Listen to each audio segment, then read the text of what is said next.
yeah, there's something up here that inspired me to write songs. I'd never written a song in my life, so I began to, this old guy gave me a guitar and he showed me 3 chords, and every night time I'd sit around the campfire trying to practice these 3 chords, and I began writing songs. And after a couple of years, I thought I could try to make more money training horses or breaking in horses. So 2003, I went out on my own contract horse breaking all through the Northern Territory and Queensland cattle stations. Every 2 to 3 weeks, break in 10 or 12 horses and move on to another cattle station. So I did that pretty much full on for about 15 years. In between, I managed to win a singing contest up here in Darwin. Got to Tamworth. We put out a few albums over the year, country music albums. And yeah, just finished my 4th one called We're Still Here. And so, yeah, I just found, I think about 10 years ago, I thought if I could move to Katherine and keep training horses there, I could get all the cattle stations to send the horses into Katherine to get trained. It was going really well until about 2011 when the live beef export ban hit.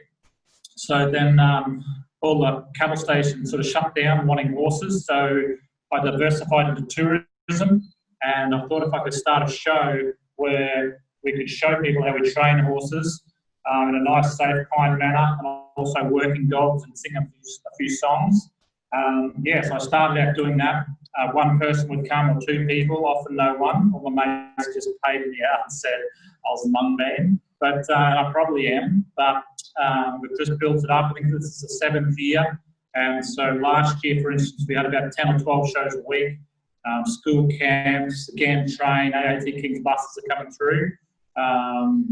Yeah, this year, obviously because of COVID-19, we've had to diversify, and all our show horses were very quiet. I was sitting around doing nothing, so I thought if we started our horse riding lessons, you know, we could perhaps give that a crack. So we put this shed up, if you want to span around Belsey, 65 by 40 metre indoor arena early last year. It's amazing, especially because of the heat up here. We've just taken a group outside now with horse riding, so there's been a lot of horses that we use in our shows for Liberty, things like that. But yeah, we sort of train 15, 20 working dogs. People give us dogs they don't like or get along with. We just train them in the shows as well as giving a breaking in demonstration.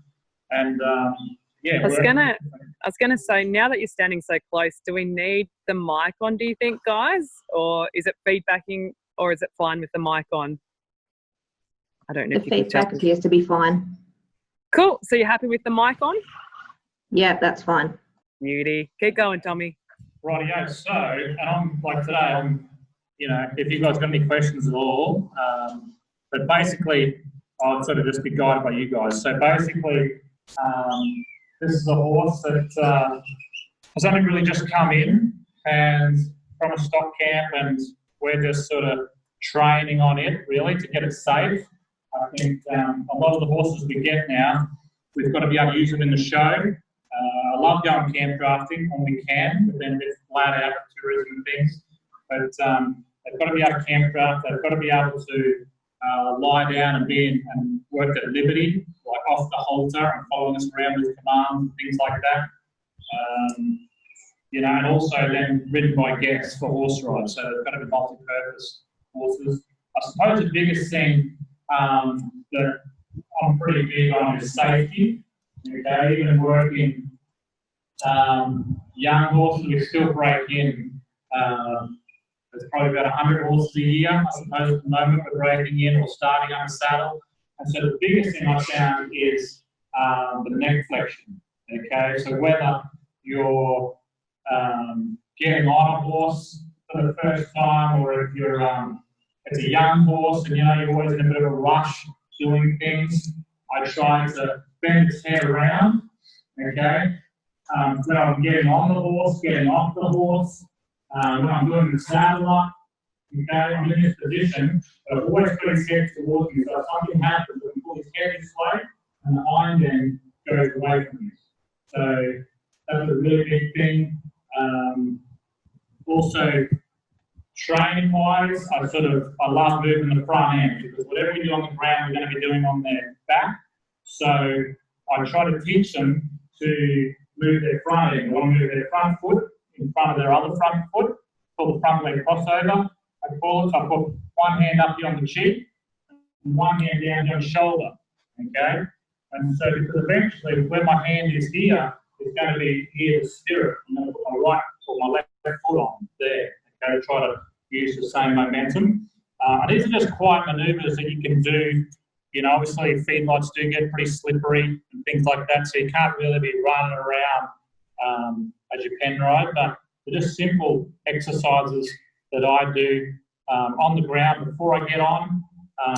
So I just push my right foot, my right hand, sorry, this front leg's got to come over in front, there.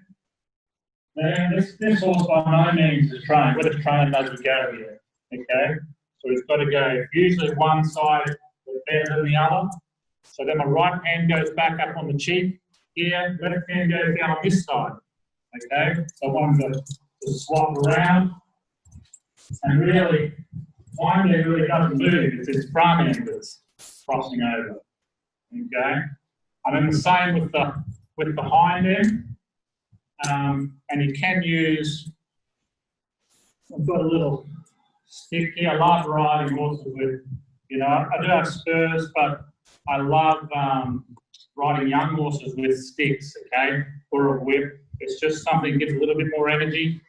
So what I do is I like to really try to move the hind end of the horse, so I just bend the horse's head. Come around this side. How you going, Dodgy? Sneaking around this way. Good.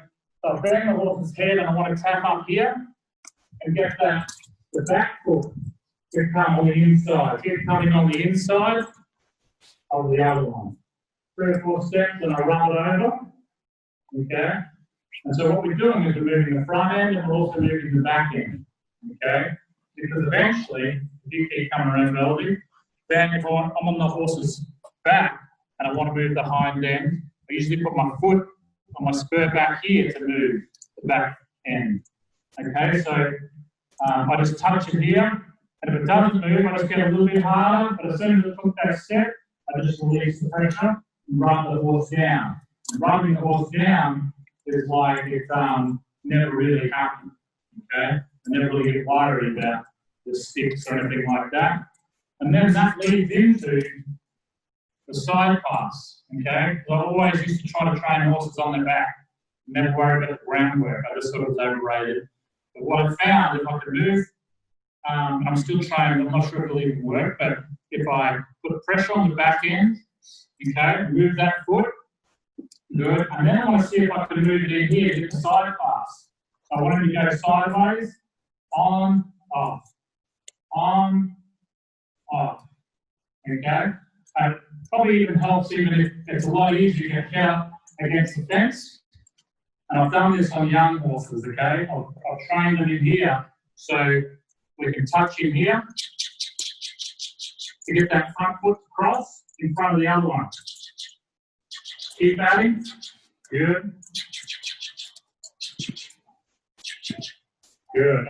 You just, note, this guy is still learning. We could have just got a well-polished horse to make it look really easy. But I just want to try that once more time. Okay, and so we'll ask again. Okay, so I'll put it on here. Front leg. Good. One more step. Good.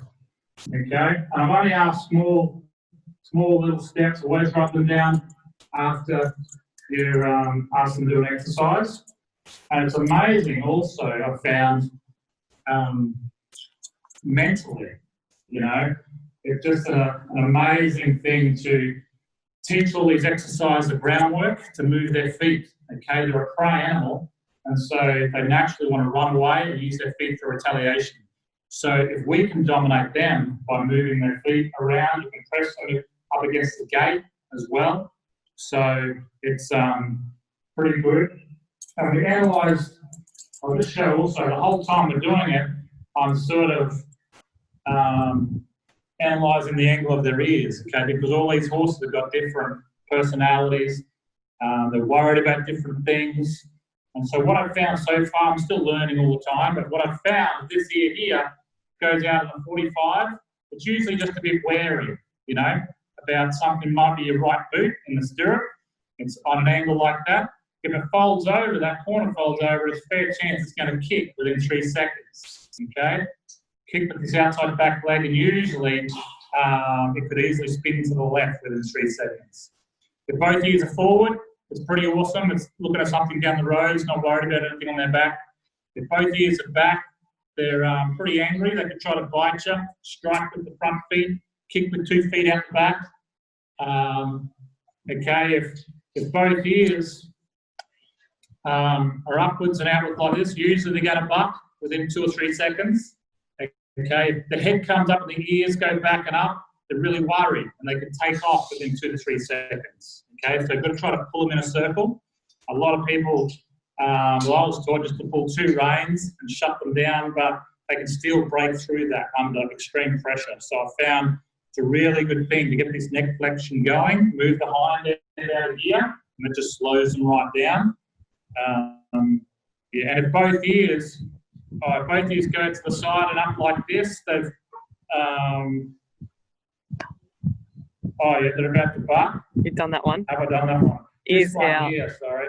This one is where they've mentally just clocked off, you know. Both ears go out to the side. One lady said the other day, it's like when your husband just keeps rambling on and on. Or your Story wife, of my life. or your wife, and you just clock off, you know.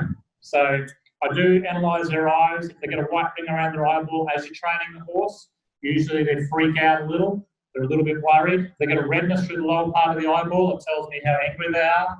If they get these wrinkle marks just above the nostril, okay? Sometimes there's little wrinkle marks here and they frown up like that. That means they're getting angry, okay? So you just got to vary your training pattern. And if they start to lick their lips, it tells me they're relaxing or chilling out or absorbing the lesson, you know? So we're working all through all that. And also on the ground here, I'm always very, particularly a young horse, when there's in a new environment. And so I'm always standing usually in front of this front leg, okay? Because young horses, they can kick with this back foot, and it comes right through like a big roundhouse kick and just breaks the leg. So I'm always saddling young horses, the nose tipped towards me, putting the saddle on the girth on, all in this environment, so that if something happens, I can pull here and the hind end goes away from me, and there's less chance of getting kicked. But yeah, I suppose, what else is there? We could probably move on to the riding. I might just slip a bridle on. Is there any questions there? There is a question. I'll just see if I can. Oh, nope, it's there and it's gone. Have you got any other questions there, Elise? Yeah, I'll quickly ask one. It actually ties in well with what you were just talking about, Tom. This is from the Tees guys out at Condamine. They asked, as you would understand, working with horses and livestock in the confines of a feedlot can be quite challenging and dangerous at times. What would be one piece of advice that you would give to the audience today to work on so that we can improve the safety of ourselves and others in our teams? Yeah, well, that's a good question. I think communication's always the first one, the biggest one. Yeah, I think communication is a great thing. I know here we've got a few other employees now, and I think every morning before we start work, we have a bit of a discussion of each day, because there's so much happening here with the horse training and lessons and shows and things like that. But definitely communication, but yeah, also there's got to be a great understanding and connection between the employees and their horses, but then also, well, I suppose what their expectation is to get out of, so everyone's on the same playing field when they're, you know, working through the feedlot, and what speed they're allowed to travel at and things like that with cattle, and getting sick animals out of pens, and, you know, the conditions may vary. you know, with horses slipping and things like that. So I think honestly the biggest thing would be the communication, is keeping everything, you know, easy for everyone to understand out there, so that understanding that different people communicate differently as well. Yeah, they are like horses, aren't they, really? Every person's different, you know, and like I'm a very visual person, so Annabelle loves all her gadgets and technology stuff. I'm a bit more old school, where I just sit down, especially on a Monday morning with everyone, and I've got a big whiteboard. I say, this week, let's just focus on this week and what's going to happen this week, and then we break it down from day by day from there. So, and then I also take a photo of that, so, you know, when people are ringing and employees are asking, everyone's got a bit more of a, you know, understand all the paddocks down here. We've probably got 30 horses. There's some trainer horses. There's some horses who are breaking in. There's the riding school horses. The horses that are a bit crook that need, looking at daily. So we've got another big whiteboard down here. And again, mainly for me, because I'm very visual, but at least I can, you know, all the employees hopefully are on the same wavelength, if that makes sense. We've just got some other questions that have come in through the Q&A. The first one was, can you please repeat or clarify your actions as you watch the ears and preempt a horse you are on getting ready to buck? Maybe pull him in a circle. Yeah, no worries. Yep. Now what I'll do, I'll see if I can so get on. And this is being recorded, isn't it, Elise? Yes. Yeah. So to get on, I hit the head bend, and this doesn't matter what horse I get on, okay? It could be the quietest old horse, okay? So I've got his headband here, I'm only half on, okay? I've still got his headband. I rub him over here. Sit down, fella. Sit down, fella. Okay? This is just a horse we just grabbed out of the paddock, okay? So I don't just want some really flash horse that's gonna, you know, do it all perfect. Yeah. Okay? And so you can hear, like, this horse is a little bit unsettled, okay? It's gonna hop down. Good. And I'll just ask him again. Get his head and up. I just don't want him to move. And I rub him. Good. He's still, I can tell by the angle of this here, he's still worried about over here because he can't really see what's over here. So I just hop down, let his head go straight, come bend it again. And so I can't really, and I keep it bent. See, I keep it bent. If he wants to go anywhere, okay, I can't really ride them if they buck, okay. So usually I've got these, I keep the head bent here like this, okay. And if I want to ride off, and all I do is I just let the head go a little bit, okay. But I still go in a circle, but I can still see his left eye or his left nostril, okay. So if something goes wrong, and all my mates pay me out, but every saddle's got a holy hatbox handlebar on here, okay. Do a little close up. And it's my invention, okay. I had a bit of electric tape, but then because all the kids were using the riding school, I've got to learn to hang on well, so I get their balance. So one kid was saying it was too hard on their head, so I put a bit of garden hose over. The next kid reckoned it was too soft, so you can't really win. But honestly, I can't really ride them if they buck, all these young horses I get. So I get on, put the head bend, okay, and say, I'll just go back to those ear things. Good, good. Okay, so usually, if we're on a young horse, but older horses can do it as well, okay? If their ears, good. If their ears go,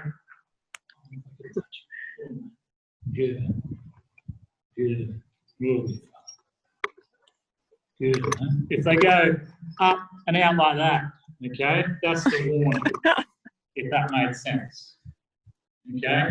But they usually go, they go out and up like this, and usually they try to have a buck there. But honestly, I watch the ears all the time. I'm riding, okay? And if you just back off a little bit, so if I'm riding around, okay, I first get on my horse in the morning, might be cold, they get very jumpy or cleaned up. So usually my left hand is on the left rein, okay, and my left elbow is straight, okay? And so what happens is the horse goes to buck, usually my right hand on here, okay, on the monk's grip, okay? But if the horse goes to buck, all I've got to do with my left hand is go straight to my hip, okay, and pull them into a spike circle. Okay, as soon as I do a circle and calm down, don't just ride them out. Just gradually, my left hand elbow straight. Okay, and so I often ride young horses with my left elbow straight. So then if it happens, I can just go left hand straight to my hip and it pulls them in a circle and I'm staying on. I don't lose my cool. Years ago, we were taught, no, you just got to hit them or hit them with a branch on a tree. But what I found was a lot of those horses, it might work for 50%, but there'll be 30% that are pretty angry and they'll buck even harder. Okay, another 20% that will become terrified of things slacking.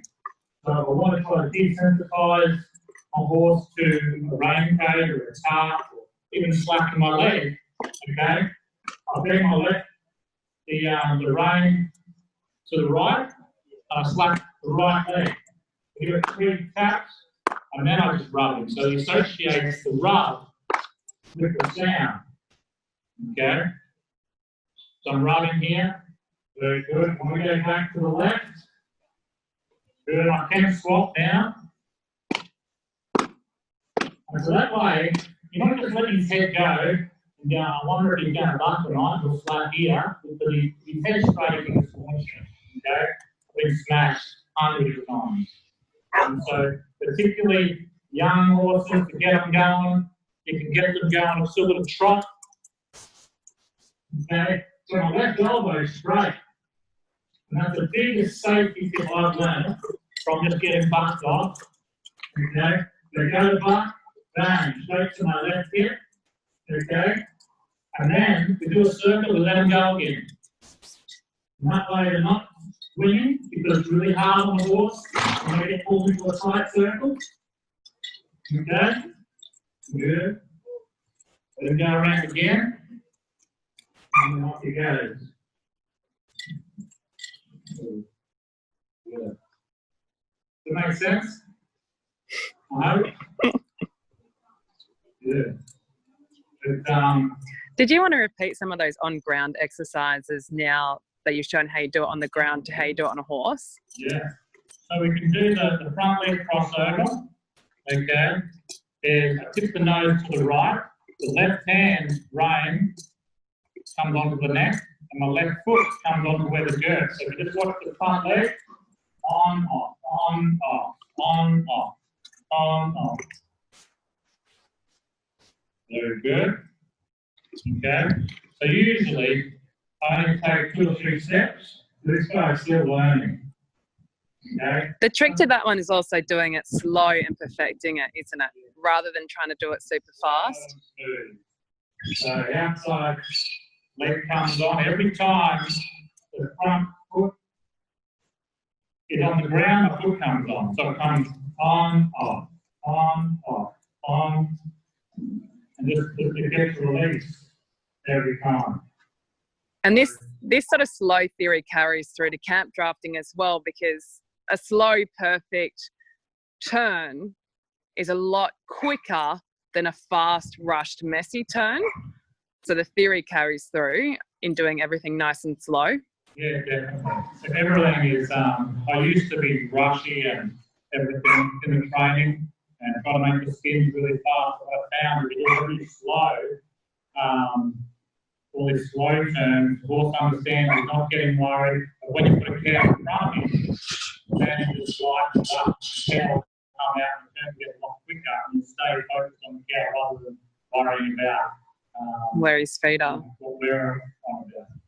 So the hind end, then I just move my foot back. And so I just want to move the hind feet around in a 360. On. Okay. And then try to do the same this side. The right foot goes back. Okay. Moving hind feet. It's just really light. Really light. I've got sort of whatever these spurs are pretty blunt. Good. And because they can feel a fly land on them. Okay. So oftentimes I even put my toe to the ground on real young horses.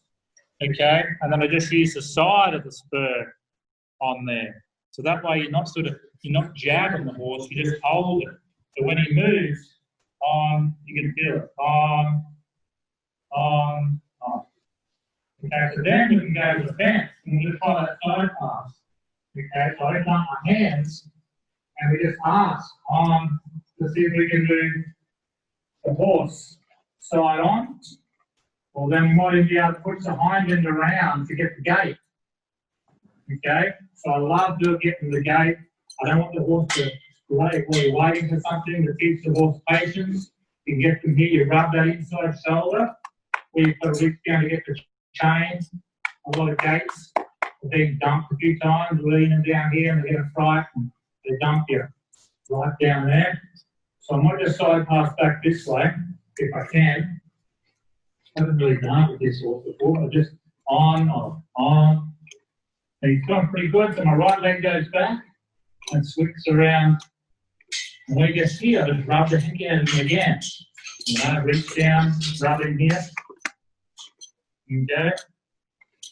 And it's really cool. And then sometimes you get those horses that they hear the chain clink, and then all they want to do is they hear it clink and then they want to go.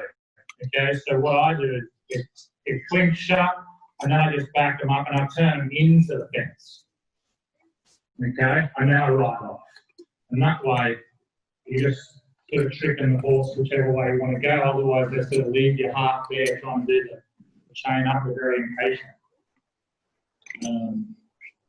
Yeah, and again, like the flexion, I just want to see if I can just flex the horse around. Good, without him moving. Again, it's sort of a young horse, you haven't done too much of this. I just really started working on him, but it's just crucial. Not only for safety, if they get a buck, they get a fright, or you know, or if you've got a mob of cattle, you're in the lead, mob of cattle are coming up behind you. It's a really good thing. The ears, the head will come up, and they're really worried looking back. So you just grab and pull them in a circle so they can look at everything. Sometimes I'll even back them up while the mob's coming towards me. Then you can go sideways and teach them the side parts off the mob as the mob's coming towards you. Okay, then let you go back. So the quiet zone for the horse is walking straight down the road, if that makes sense. But, and then you can get more advanced and use the front leg crossovers for the counter bend. You know, so you're going, giving the head to the right, but the front legs are going the other way. And you're still sort of learning that. That's just another little... another step up. Another step up. You know? But, Tom, oh, sorry, I was just going to say as well, while you're up there, we've had another question come in from Rachel. She asked, what sort of bit do you start a young horse with, and what gear do you feel is best for using in a feedlot situation? Yeah, well, I use probably the same bit. This one's like a bar bit. It's a 3-piece bit. You can make it on.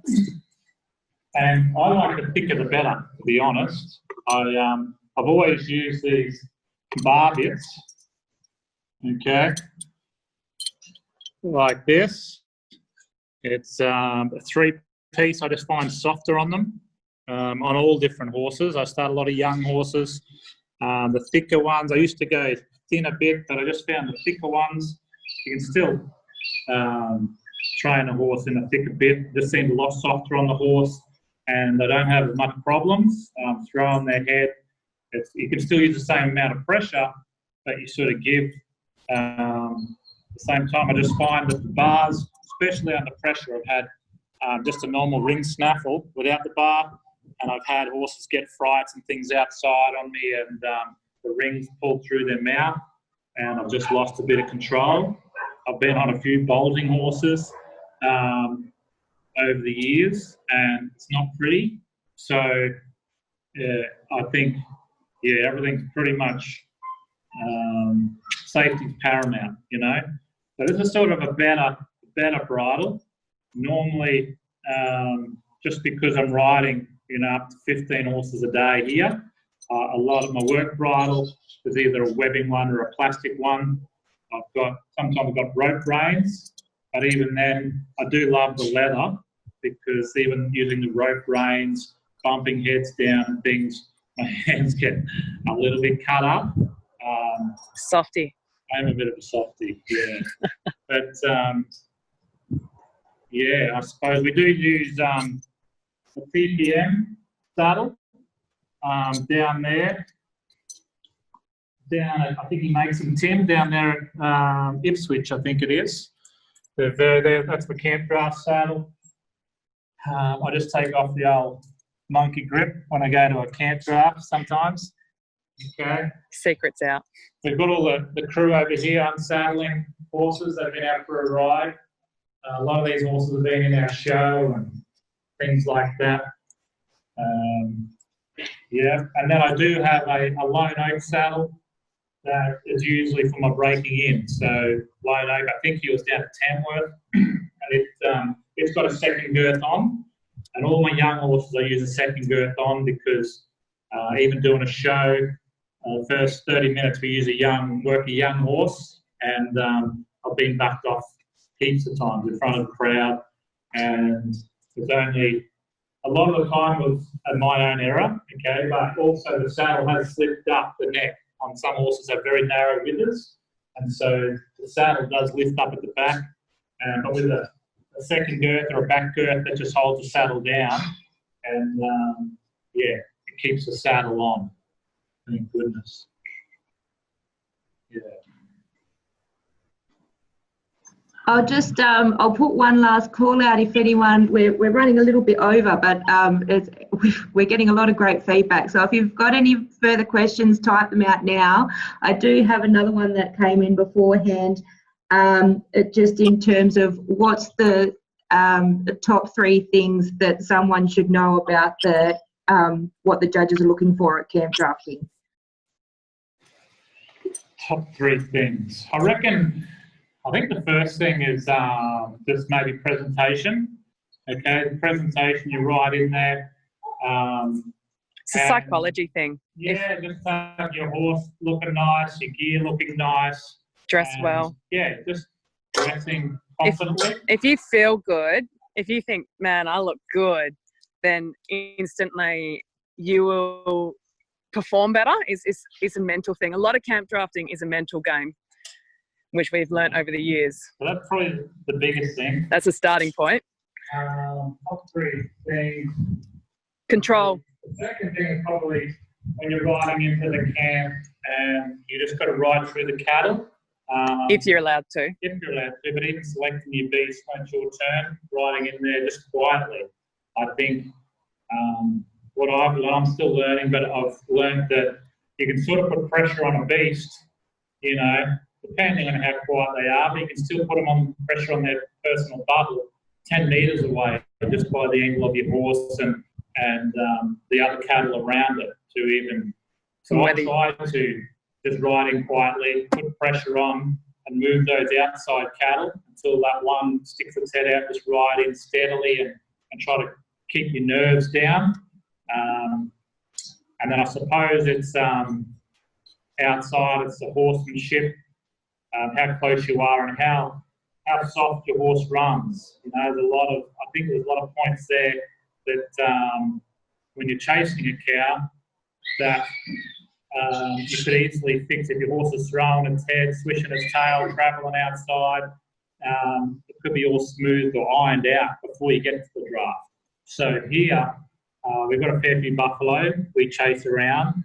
I find that's a really close resemblance to cattle, but also I chase Annabelle and the other girls. While I'm riding a horse. Yeah, not around the bedroom, but around out down the paddock, you know, on another horse, and we track each other for like 30, 40 minutes, swap over, we're doing figure eights and getting your horse just to sit in that zone, in that pocket off the hip, so that they're not throwing their head. They get used to that, so you can just pull right back and then send your horse up there and it just sits in the pocket on a loose rein. And I find that's an amazing attribute to have. We actually train our horses more off cattle than on cattle because you can control a lot more of it. Yeah, we do. And I think even if you're around cattle in the pen riding, I think, because it's easy to get a horse to chase a cow, but I think it's a great point to be able to train your horse in the pen, not fast, just by moving a foot here, a foot there, pressing here, side pass there, just 1 or 2 steps. He's still looking at the cattle, so his mind's thinking about cattle. He doesn't really even know that you're training on him. And even here, I put cattle in the middle of the yard on breakers. And so I'm riding the breakers, getting my circles, I'm pressing them out off the mob. So I'm training on them, but their ears are watching the cattle and they don't get a sour, you know, so that's another point. So I think it's the presentation, riding in around the cattle very quietly and getting a clean cut the best you can. Then outside, having your horse prepared at home, so when it does chase the cows, you know, they flatten out and they're just very soft to work in and out at fast speed chasing a cow. One other thing, I hope that is what we're just starting to do, is we're trying to lie these horses down. Here's another horse. It's owned by ID out of Professor Destiny, out of a stock horse mare. It was, you know, it was a pretty tough mining horse, but we've started to try to lie him down. And we do this to a lot of these horses just to build up their confidence. So what we do is we try to, this guy's only been laid down about 5 times, okay? I can grab another horse and tap its leg and it'll lie down, but I want to show you guys, I love doing this to get on top of it mentally. I reckon it's worth about 10 rides, okay? So I try to pull the horse's head down, and all I do is I just hold here until it gives. And I hold until it gives. And a little give, and I try again, another little give, try again, there, good. And I hold him. Okay.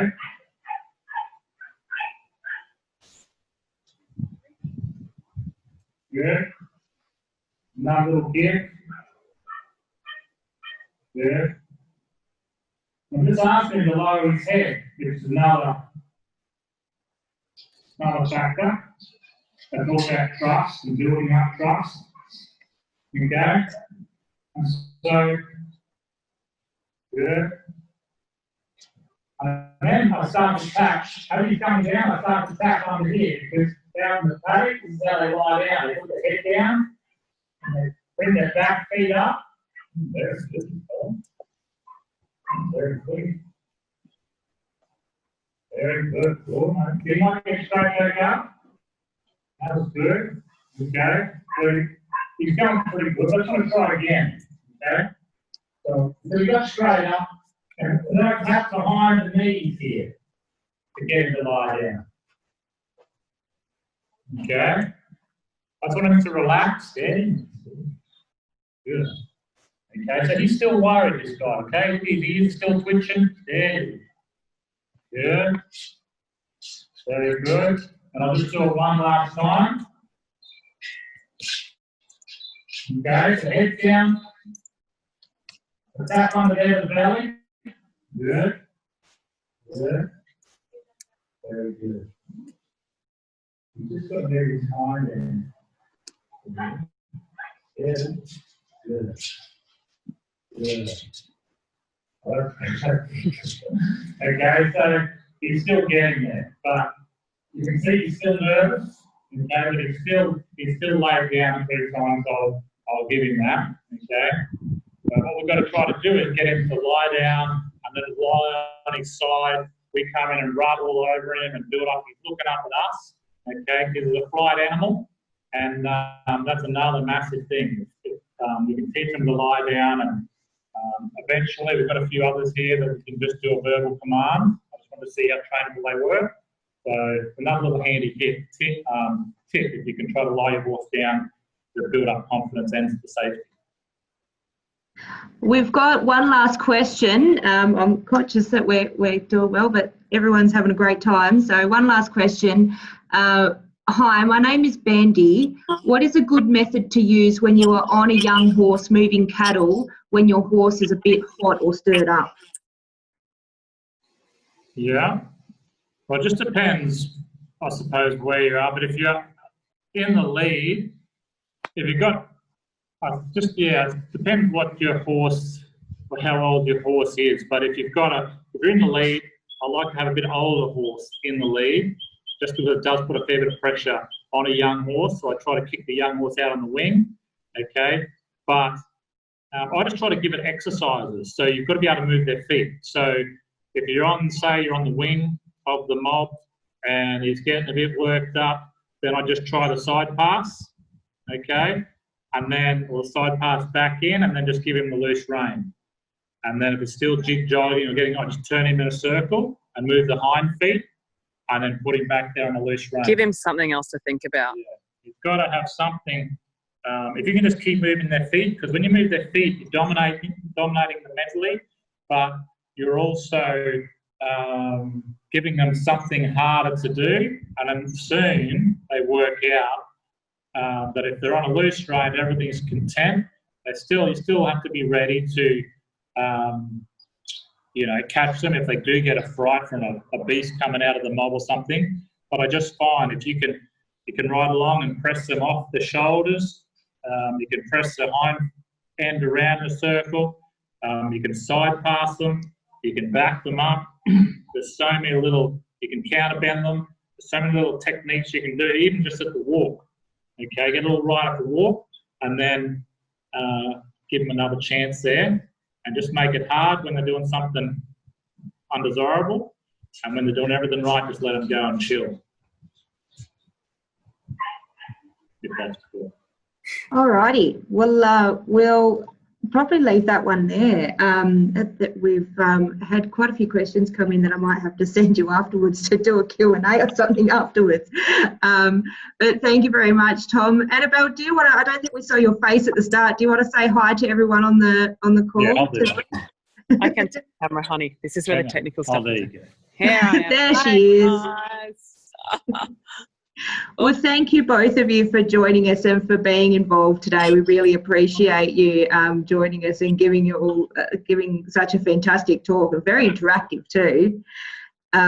We also want to say a big thanks as well to the ALFA Events Committee for getting this initiative underway in the first place and for coordinating it, because without the committee we wouldn't have had this great webinar with you two today. So thank you very much for joining us, and thank you for the committee. As I said, everyone, we've recorded this, and so we'll upload it to YouTube in a couple of weeks, so you can catch it again a bit later on. And if you have any further questions for Tom and Annabelle, feel free to send them across for me. I'm sure they'll be happy to come back to you. There's also, just a reminder, a survey at the end of the webinar. So please complete that, give us your feedback. I'll let Tom know what he did well, what he did wrong. Yeah, let me know. No, but really, we appreciate everyone's input and feedback. So thank you, everyone, for joining, and thank you, Tom and Annabelle. Thanks, guys. Thanks, guys. Good on you. Thank you. Have a great week, everyone. Bye.